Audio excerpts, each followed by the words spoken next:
Hello, in this video I will show you how to stream Netflix on Discord without the black screen.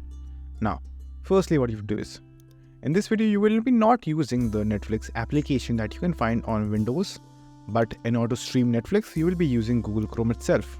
So firstly what you have to do is, open Netflix on your Chrome, then just simply sign into your account. And after that, open a new tab, click on the three dots over here, go to settings, search for hardware, and you should find the option of hardware acceleration when available. All you have to do is just simply disable this option and then restart your Google Chrome browser.